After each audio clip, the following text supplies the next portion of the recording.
এটা ভিডিঅ'ত যিসকলে নেকি SCRT আণ্ডাৰত মুকলি কৰি দিয়া 34টা নন গেজেটেড ভেকেঞ্চি যিহেতু নেকি এপ্লাই কৰা নাই তেওঁলোকৰ বাবে আজি ভিডিঅ'টো বনাইছোঁ যে SCRT আণ্ডাৰত মুকলি কৰা 34টা নন গেজেটেড ভেকেঞ্চিৰ বাবে এপ্লাই কেনেকৈ কৰিব ষ্টেপ বাই ষ্টেপ আজি ভিডিঅ'টো দেখাম। প্ৰথমে আপোনালোকে ডেছক্ৰিপশ্যন বক্সত যিটো লিংক আছে মোৰ অফিচিয়েল ছাইট তাতে ক্লিক কৰিব লগে লগে এনেকুৱা এটা ইণ্টাৰফেচ আহি যাব। আপোনালোকে ফুল নটিফিকেশ্যনটো পঢ়িব পাৰে SCRT আণ্ডাৰত মুকলি কৰি দিয়া নটিফিকেশ্যনটো। তো তাৰফালে তলৰ ফালে স্ক্ৰল ডাউন কৰিব আৰু তাতে দেখা পাব যে অনলাইন এপ্লাই লিংক বুলি এটা ইয়াত আছে যে এপ্লাই অনলাইন বুলি। তাতে যিটো ক্লিক হেয়াৰ অপশ্যন আছে তাতে আপোনালোকে ক্লিক কৰি দিব। তেতিয়া ডাইৰেক্টলি আপোনালোকে SCRTত অনলাইন কৰিব পাৰিব। এপ্লাই প্ৰচেছ মোবাইলৰ পৰা দেখুৱাইছোঁ, গতিকে আপোনালোকে নিশ্চয় মোবাইলৰ পৰা কৰিব পাৰিব কম্পিউটাৰ সহায় নলগাকে। ইয়াত দেখুৱাই আছে যে ইয়াৰ যিটো ক্লজিং ডেট দিয়া আছে অহা 22 নৱেম্বৰ হৈছে ইয়াৰ ক্লজিং ডেট। গতিকে আমি প্ৰথমে ৰেজিষ্ট্ৰেশ্যন কৰিব লাগিব, তাৰপিছত লগ ইন কৰিব লাগিব। ইয়াত তলফালে স্ক্ৰল ডাউন কৰি দেখা পাব যে ৰেজিষ্ট্ৰেশ্যন বুলি বটম এটা আছে, তাতে আপোনালোকে ক্লিক কৰি দিব। তেতিয়া লগে লগে ৰেজিষ্ট্ৰেশ্যনৰ যিটো নেকি ফেজ সেইটো এনেদৰে ক্লিক হৈ যাব। প্ৰথমে কোৱা আছে চাইন আপ, যিটো নেকি চাইন আপ ফৰ্ম আছে তাতে ষ্টাৰ মাৰ্ক কিছুমান দিয়া আছে লাল কালাৰৰ। তো সেই গোটেইকেইটা ইম্পৰ্টেণ্ট হয় আৰু চাওঁ কি আছে ফিল আপ কৰিব। প্ৰথমে আছে ফাৰ্ষ্ট নেম, নিজৰ নামটো লিখিব, মিডল নেমত থাকিলে দিব, নাথাকিলে নাই, আৰু লাষ্ট নেম মানে হ'ল উপাধি। Mobile number 10 digit valid mobile number provide কৰিব যাতে OTP আহোঁতে কোনো ধৰণৰ প্ৰব্লেম নহয়। ফাদাৰ নেম আছে, মাদাৰ নেম আছে, ইমেইল এড্ৰেছটো ফিল দিব আৰু ডেট অফ বাৰ্থটো ইয়াত আপোনালোকে চুজ কৰিব লাগিব। কেলেণ্ডাৰ আছে, জেণ্ডাৰটো চুজ কৰিব লাগিব, মেল ফিমেল। তাৰপিছত ৰিলিজন আছে, হিন্দু মুছলিম খ্ৰীষ্টান কি হয় নিজৰ ৰিলিজনটো আপোনালোকে চিলেক্ট কৰিব। নেশ্যনেলিটি ইণ্ডিয়ানে থাকিব, কাষ্টটো নিজৰ যিটো নেকি কেটেগৰী সেইটো চিলেক্ট কৰিব লাগিব। ডিফাৰেণ্টলি এবল, যদি সেই শাৰীৰিকভাৱে অক্ষম হয় তেতিয়া য়েছ কৰিব, নাথাকিলে নো কৰিব। কেটেগৰী PWD হয় নেকি নহয়, তো ডেফিনেটলি ডিফাৰেণ্টলি এবলত ক্লিক কৰিলে অট'মেটিকলি ইয়াত PWD এনেদৰে আহিয়ে যাব বাৰু, চিলেক্ট কৰিব নালাগে। কেটেগৰী PWD আনএবল হৈ থাকিব। EWS হয় নেকি সুধিছে, অৰ্থাৎ EWS চাৰ্টিফিকেট আছে নেকি, যদিহে আছে তেতিয়া য়েছ কৰিব, যদি চাৰ্টিফিকেট নাই তথাপিও আপোনালোকে য়েছ নকৰিব। তাৰপাছত আছে এক্স ছাৰ্ভিচমেন, যদি এক্স ছাৰ্ভিচমেন হয় কোনো কিবা কামত যদি আছিল এতিয়া বৰ্তমান অৱসৰপ্ৰাপ্ত তেতিয়াহ'লে য়েছ কৰিব, নাথাকিলে নো কৰিব। আৰু এমপ্লয়ী অফ গভৰ্ণমেণ্ট, আপোনালোকে গভৰ্ণমেণ্টৰ যদি কিবা এমপ্লয়ী তেতিয়া য়েছ কৰিব, নহয় যদি নো কৰিব আৰু ছাবমিট বটমত ক্লিক কৰি দিব। গোটেইখিনি যদি টাইপ কৰা আছে তেতিয়া ছাবমিট বটমত ক্লিক কৰি দিব। এনেদৰে কনফাৰ্মেশ্যন এটা খুজিব, আপোনালোকে কৰিব লাগিব য়েছ বটমত ক্লিক কৰাৰ লগে লগে ৰেজিষ্ট্ৰেশ্যন ছাকচেছ বুলি এনেদৰে দেখুৱাব। আপোনাৰ নিজৰ নামটোত লগতে ৰেজিষ্ট্ৰেশ্যন নাম্বাৰ বুলি এটা নাম্বাৰ আহি যাব আৰু সেই নাম্বাৰটো আপোনালোকে কি কৰিব স্ক্ৰীনশ্বট এটা ৰাখি থৈ দিব গোটেই পেজটো, নতুবা আপোনালোকে এই যিটো নেকি ৰেজিষ্ট্ৰেশ্যন নাম্বাৰ আহিছে আপোনালোকৰ ফেজটোত সেইটো আপোনালোকে কপি কৰি থৈ দিব পাৰে। তো কপি কৰাৰ লগে লগে আপোনালোকে কি কৰিব যে তলফালে এটা লগ ইন বুটাম এটা পাব, য'ত লগ ইন বুলি আছে সেইটোত ক্লিক কৰিব। নেক্সট এটা ইণ্টাৰফেচ আহিব, ইয়াত যিটো নেকি ৰেজিষ্ট্ৰেশ্যন নাম্বাৰ আছে ইয়াত আপোনালোকে ৰেজিষ্ট্ৰেশ্যন নাম্বাৰটো ইয়াত বহুৱাই দিব লাগিব আৰু যিটো নেকি ডেট অফ বাৰ্থ আপোনালোকে ৰেজিষ্ট্ৰেশ্যন সময়ত ফিল আপ কৰিছিল সেই ডেট অফ বাৰ্থটো ইয়াতে বহুৱাব লাগিব। আপোনালোকে মেনুৱেলি টাইপ কৰিব পাৰে নিজৰ যিটো নেকি ডেট অফ বাৰ্থ ইয়াত যি বহুৱাইছিল আপোনালোকে মেনুৱেলি আপোনালোকে ইয়াত এনেদৰে টাইপ কৰিব পাৰে। তো টাইপ কৰাৰ পাছত আপোনালোকে কি কৰিব, তলৰ ফালে লগ ইন বুটাম এটা আছে, তাৰে ওপৰতে এটা কেপচা দিয়া আছে, ইয়াত কেপচাটো আছে 844। তো 844 বুলি টাইপ কৰাৰ পিছত লগ ইন বটমত ক্লিক কৰি দিব। তেনেদৰে এটা ইণ্টাৰফেচ আহিব। প্ৰথমে আপোনালোকে ইয়াত চিলেকশ্যন এইফালে চাব, বাকীখিনি দৰকাৰ নাই, এইখিনি চাব। ইয়াতে দেখুৱাই আছে 1ৰ পৰা 7টা বস্তু ফিল আপ কৰিব লাগিব। প্ৰথম আছে personal information, address and educational information. তো আপোনালোকে প্ৰথমে এইখিনি ফিল আপ কৰিব লাগিব। তাৰখিনি ফিল আপ কৰাৰ বাবে আপোনালোকে একশ্যন বটম এটা আছে, তাতে যিটো নেকি পেন অপশ্যন আছে সেই পেন নামৰ বস্তুটোত ক্লিক কৰি দিব। তেতিয়া আপোনালোকে 1 নম্বৰ বস্তুখিনি ফিল আপ কৰিব পাৰিব। তো মেডিটৰী যিখিনি নেকি আছে ফিল আপ কৰিব লাগিব। তো প্ৰথমে আপোনালোকে কি কৰিব লাগিব, নিজৰ যিটো কি প্ৰেজেণ্ট এড্ৰেছ বা পাৰ্মানেণ্ট এড্ৰেছ সেইটো ফিল আপ কৰিব লাগিব। প্ৰথমে আছে এড্ৰেছ লাইনত গোটেইখিনি একেলগে ফিল আপ কৰিব, মই দেখুৱাই দিছোঁ বাৰু। তো যেনেদৰে ফিল আপ কৰিছোঁ VILL বুলি ভিলেজ ড্ৰেছ এটা দিয়ে XYZ, অৰ্থাৎ নিজৰ ভিলেজখন লিখিব। PO বুলি পোষ্ট অফিচ, তাৰপিছত পিন নাম্বাৰ, ডিষ্ট্ৰিক্ট এনেদৰে দি ফিল আপ কৰিব। আকৌ ঠিক তেনেদৰে village, post office, police station, pin number, ষ্টেটটো আপোনালোকে অসম বুলিয়ে চিলেক্ট কৰিব লাগিব। ডিষ্ট্ৰিক্ট নিজৰ যিটো ডিষ্ট্ৰিক্ট হয় আপোনালোকে চুজ কৰিব। আকৌ প্ৰেজেণ্ট এড্ৰেছ যিটো নেকি ফিল আপ কৰিব লাগিব, যদি বেলেগ হয় তেতিয়া, আৰু যদি ফিল আপ বেলেগ নহয় তেতিয়া ছেম যদি হয় এই যিটো নেকি বক্স আছে সেই বক্সটো আপোনালোকে টিক কৰি দিব। তেতিয়া গোটেইখিনি পাৰ্মানেণ্ট এড্ৰেছ আৰু প্ৰেজেণ্ট এড্ৰেছ ছেম আৰু এটা ক্লিক কৰিলে হ'ল। তাৰপিছত আপোনালোকে কি কৰিব লাগিব যে এডুকেশ্যনেল ইনফৰমেশ্যনখিনি ফিল আপ কৰিব লাগিব। ইয়াত যিহেতু BA ডিগ্ৰীটো কম্পালচৰি হয়, ইয়াৰে যিকেইটা পষ্ট আছে গোটেইকেইটাতে BA ডিগ্ৰীটো কম্পালচৰি হয়, গতিকে আপোনালোকে প্ৰথমে যিটো নেকি BA বেচেলাৰ ডিগ্ৰীটোৰ ইনফৰমেশ্যনখিনি ফিল আপ কৰিব লাগিব। তো বেচেলাৰ ডিগ্ৰীটোৰ আৰ্টছ, ছায়েন্স, কমাৰ্চ কিহত কৰিছে আপোনালোকে ফিল আপ কৰিব লাগিব। তাৰপিছত name of the bachelor degree ইয়াত লিখিব লাগিব BA বুলি। তাৰপিছত নেম অফ দ্য কলেজ, যোনখন কলেজৰ পৰা আপুনি BA বা BSc বা BCom পাছ কৰিছে সেইটো কলেজখন বা ইনষ্টিটিউট নামটো ফুলকৈ লিখিব লাগিব। লগতে name of the university Guwahati university নে কি ইউনিভাৰ্চিটিৰ পৰা নে তেজপুৰ ইউনিভাৰ্চিটি নে ডিব্ৰুগড় ইউনিভাৰ্চিটি কি ইউনিভাৰ্চিটি আপোনালোকে পাছ কৰিছে এইটো দিব লাগিব ডিউৰেশ্যন অফ ইয়াত নাম্বাৰ অফ 3 years বুলি দিব লাগিব 3 বুলি দি দিলে হ'ল কাৰণ 3 বছৰৰ ডিগ্ৰী থাকে ইয়াৰ অফ পাছিং যিটো বছৰ আপোনালোকে গ্ৰেজুৱেশ্যন কমপ্লিট কৰিছে সেই বছৰটো উল্লেখ কৰিব লাগিব আৰু কিমান পাৰ্চেণ্টেজ আছিল সেই পাৰ্চেণ্টেজ উল্লেখ কৰিব লাগিব যদি আপোনালোকে পাৰ্চেণ্টেজ CGPA চিষ্টেমৰ পৰা পাৰ্চেণ্টেজ কেনেকৈ ওলাই গম নাপায় তেতিয়া আপোনালোকে ভিডিঅ' আছে বনাই চাই ল'ব বা নেটত চাৰ্চ কৰিলেও পাই যাব আপোনালোকে গুগলত ইয়াত আছে পোষ্ট গ্ৰেজুৱেশ্যন যদিহে আপোনালোকে পোষ্ট গ্ৰেজুৱেশ্যন কৰিছে তেতিয়াহ'লে ইয়াত ফিল আপ কৰিব যদি নাই কোনো প্ৰব্লেম নাই কাৰণ ইয়াত অপশ্যনেল হয় ক'তো ফিল আপ কৰাটো কম্পালচৰি নহয় তাৰপিছত আছে বেচেলাৰ অফ এডুকেশ্যন আপোনালোকে BEd ডিগ্ৰী আছে যদি ফিল আপ কৰিব লাগিব তো প্ৰথমেই আছে do you have BEd degree of post graduation ইয়াত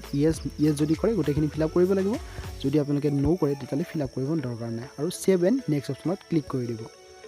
ছেভ এণ্ড নেক্সট অপশ্যনত ক্লিক কৰিলে লগে লগে ইয়াত কৈছে মেৰিটৰী ফিল্ডখিনি ফিল আপ কৰিব লাগিব আৰু মই আগতে ফিল আপ কৰি লৈছোঁ গোটেইখিনি ফিল আপ হোৱাৰ পিছত ছেভ এণ্ড নেক্সট অপশ্যনত ক্লিক কৰি দিব তেতিয়া ডাইৰেক্টলি আপোনালোকৰ যিটো নেকি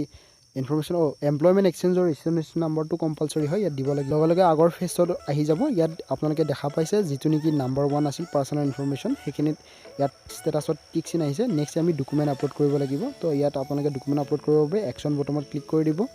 আৰু ইয়াত ডকুমেণ্টছ আপলোড কৰিব লাগিব প্ৰথমে চিলেক্ট কৰিব লাগিব recent passport size photograph scan copy signature age প্ৰুফৰ কাৰণে আপোনালোকে নিজৰ মেট্ৰিকৰ এডমিটখন দিব লাগিব তাৰ লগতে নন অবজেকশ্যন চাৰ্টিফিকেট সেইখন আপোনালোকে পাই যাব ডেছক্ৰিপশ্যনৰ ওচৰত ডাউনলোড কৰি ল'ব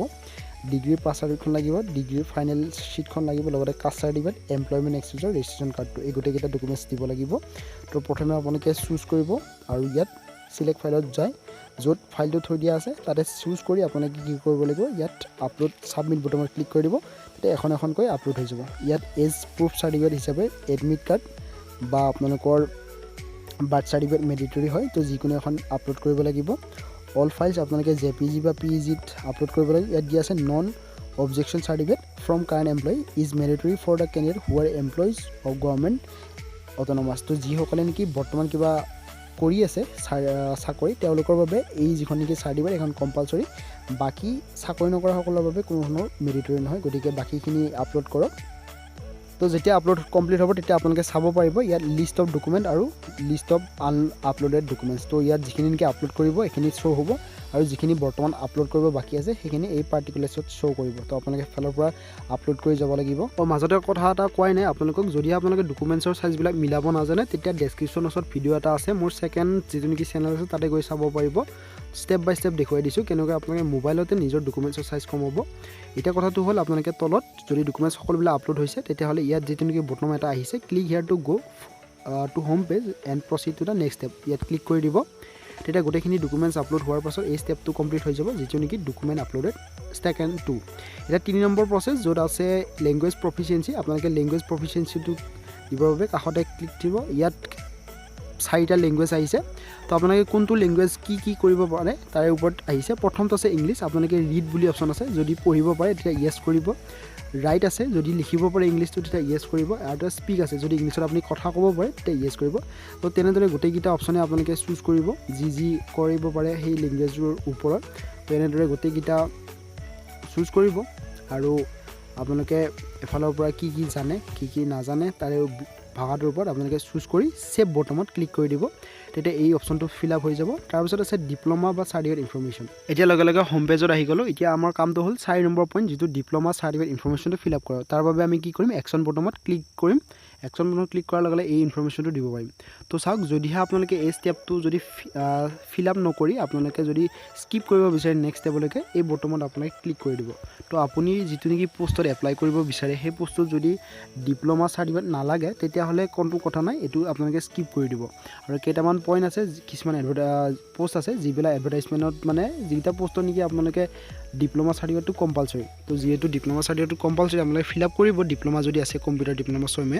ফিল আপ কৰি আপোনালোকে নেক্সট ষ্টেপ বৰ্তমান ক্লিক কৰি দিব এতিয়া যিহেতু মোৰ ডিপ্ল'মা নাই গতিকে আমি কি কৰিম skip and proceed to the next step এনেদৰে আহিব য়েছ কৰিব তো য়েছ কৰাৰ লগে লগে নেক্সট ষ্টেপ নম্বৰ আহি গ'ল আপোনালোকৰ ৱৰ্ক এক্সপিৰিয়েঞ্চ তো ৱৰ্ক এক্সপিৰিয়েঞ্চটো ফিল আপ কৰিবৰ বাবে একশ্যন বটনত ক্লিক কৰিব চ' যদি আপোনালোকৰ ৱৰ্কৰ এক্সপিৰিয়েঞ্চ আছে যিকোনো তেতিয়াহ'লে আপোনালোকে ফিল আপ কৰিব ইয়াত এক্সপিৰিয়েঞ্চ চাৰ্টিফিকেটটো বিচাৰে গতিকে এক্সপিৰিয়েঞ্চ চাৰ্টিফিকেটখনো আপলোড কৰি দিব আৰু এইখিনি বস্তু ফিল আপ কৰা একো টান কথা নহয় আপোনালোকে ফিল আপ কৰিব নেম অফ দ্য অৰ্গেনাইজেশ্যন কিহত কাম কৰি আছে ফিল আপ কৰিব ডেজিগনেশ্যন কি পজিশ্যনত আছে আৰু কি কাম আছে আপোনাৰ সেই পোষ্টটোৰ অনুযায়ী তাৰ লগতে কোনদিনা আপোনালোকে এপ্লাই কৰিছিল বা জইন কৰিছিল কোনদিনা শেষ হ'ব কোনটো ডেটলৈকে প্ৰেজেণ্টলি কি ৱৰ্কিং কৰি আছে আৰু এক্সপিৰিয়েঞ্চ চাৰ্টিফিকেটখন ইয়াত দিব লাগিব তাৰপিছত ছেভ বটমত ক্লিক কৰি দিব এতিয়া আমি এক্সপিৰিয়েঞ্চৰ কোনো ধৰণৰ মেনশ্যন নকৰোঁ ডাইৰেক্টলি স্কিপ কৰি আমি নেক্সট ষ্টেপলৈ গুচি যাম ইয়াত চিয়'ৰ আহিছে য়েছ বটমত ক্লিক কৰি দিব নেক্সট নাম্বাৰ লাষ্ট যিটো নেকি প্ৰিফাৰেঞ্চ অফ পোষ্ট আপোনালোকে পোষ্ট কি আহিছে গোটেইকেইটা আপোনালোকৰ এলিজিবিলিটি ৱাইজ আপোনাৰ এলিজিবিলিটি ৱাইজ গোটেইখিনি পোষ্ট আহি যাব লাষ্ট ফিনিচিঙত গতিকে আমি পোষ্ট প্ৰিফাৰেঞ্চত ক্লিক কৰিম ইয়াত ক্লিক কৰাৰ লগে লগে ইয়াত এনেদৰে আহিব গোটেইকেইটা পোষ্ট আপোনালোকৰ এলিজিবিলিটি ৱাইজ গোটেইকেইটা পোষ্ট এনেদৰে শ্ব' হ'ব আপোনালোকে কি ফিল আপ কৰিছে তো এফালৰ পৰা চেক দিব আপোনালোকে 1 নম্বৰ কি কৰিব বিচাৰে প্ৰফেঞ্চি ইয়াত এনেদৰে আহিব মিনিমাম গ্ৰেজুৱেট লাগে আৰু ডিপ্ল'মা চাৰ্টিফিকেট লাগে য়েছ কৰিব যদি আপোনালোকে এলিজিবল হয় তাৰপিছত ইয়াত য়েছ কৰিব কি পোষ্টত আপোনালোকে এলিজিবল হয় ইয়াত এনেদৰে চাই ল'ব আৰু আপোনালোকে য়েছ কৰি যাব চিলেক্ট কৰিব য়েছ কৰিব এটা টিক চিন দিব আৰু য়েছ কৰিব যদি এইকেইটা পোষ্টত আপোনালোকে গোটেইকেইটাত কৰিব বিচাৰে গোটেইকেইটাতে কৰিব পাৰে আৰু ছেভ বটমত ক্লিক কৰি দিব যদি আপোনালোকে প্ৰিফাৰেঞ্চটো খোজা হৈ গ'ল এতিয়া নেক্সট ষ্টেপ নম্বৰত কি আহিব preview application and final submit যিটো নেকি বক্স আছে 7 নম্বৰ সেই বক্সটোত আপোনালোকে ক্লিক কৰি দিব তেতিয়া আপোনালোকৰ এপ্লিকেশ্যন ফৰ্মখন প্ৰিভিউ হ'ব আৰু সকলোবিলাক বস্তু চেক কৰি আপোনালোকে তলৰফালে স্ক্ৰল ডাউন কৰি ফাইনেল ইয়ৰ এপ্লিকেশ্যন বুলি আহিব তাৰে আগতে ডিক্লাৰেশ্যনৰ বক্সকেইটা আপোনালোকে ক্লিক কৰি দিব এফালৰ পৰা তো বেক মৰা গ'ল বাৰু তো ইয়াত আপোনালোকে যিকেইটা নেকি ডিক্লাৰেশ্যনৰ বক্স আছে গোটেইকেইটাতে এফালৰ পৰা টিক কৰিব আৰু ছাবমিট ইয়ৰ এপ্লিকেশ্যন এনেদৰে আহিব ইয়াত ইয়ৰ চিয়'ৰ নে নহয় বুলি সুধিছে ইয়াত অ'কে কৰিব তেতিয়া আপোনালোকৰ এপ্লিকেশ্যন ফৰ্মখন ফিল আপ হৈ যাব ইয়াত দি আছে you have submitted your application এতিয়া আপুনি কি কৰিব গোটেইকেইখন এপ্লিকেশ্যন ফৰ্ম আপোনালোকে প্ৰিণ্ট আউট কৰাটো সহজ নহয় কাৰণ 6টা পোষ্টৰ বাবে 6টা একনলেজমেণ্ট ডাউনলোড হ'ব তো ডাইৰেক্টলি তলৰ যিখন নেকি প্ৰিণ্ট এপ্লিকেশ্যন ফৰ্ম বুলি অপশ্যন আছে তাতে ক্লিক কৰি দিব মেইন যিখন নেকি এপ্লিকেশ্যন ফৰ্ম য'ত আপোনালোকৰ ৰেজিষ্ট্ৰেশ্যন আইডিৰ সহায়ত থাকে সেইখন আপোনালোকে প্ৰিণ্ট আউট কৰি থৈ দিলেই হ'ল কাৰণ এডমিটখন ডাউনলোড কৰিবৰ বাবে ইমান গোটেইখিনি বস্তু প্ৰয়োজন নাথাকে অকল আমাক এপ্লিকেশ্যন নাম্বাৰটোহে লাগে তো এইখন প্ৰিণ্ট আউট দি দিব আপোনালোকে প্ৰিণ্ট আউট দি দিলে হ'ল ঘৰত আৰু যেতিয়ালৈকে এডমিট নাহে তেতিয়ালৈকে ৱেইট কৰিব আৰু এনেদৰে ভিডিঅ'বিলাক চাই থাকিব কাৰণ কষ্ট বহুখিনি কৰা হয় আপোনালোকৰ সম্পূৰ্ণ কোনো ধৰণৰ ভুলবান্ধি নোহোৱাৰ বাবে তো ভিডিঅ'টো লাইক কমেণ্ট কৰিব আৰু কিবা যদি ভুলবান্ধি হৈছে মোৰ তেতিয়া তলত কমেণ্ট কৰি জনাওক মই ডেফিনেটলি ভাল পাম ধন্যবাদ আৰু গোটেইখিনি কাম হোৱাৰ পিছত প্ৰিণ্ট আউট কৰাৰ পিছত লগ আউট অপশ্যনত ক্লিক কৰিব লগ আউট হৈ যাব আৰু বটমত প্ৰিণ্ট এপ্লিকেশ্যন ফৰ্মত ক্লিক কৰিলে আপোনালোকৰ যি ইচ্ছা আপোনালোকে প্ৰিণ্ট কৰি থৈ দিব পাৰে ভিডিঅ'টো লাইক কমেণ্ট শ্বেয়াৰ আৰু ছাবস্ক্ৰাইব কৰিব ধন্যবাদ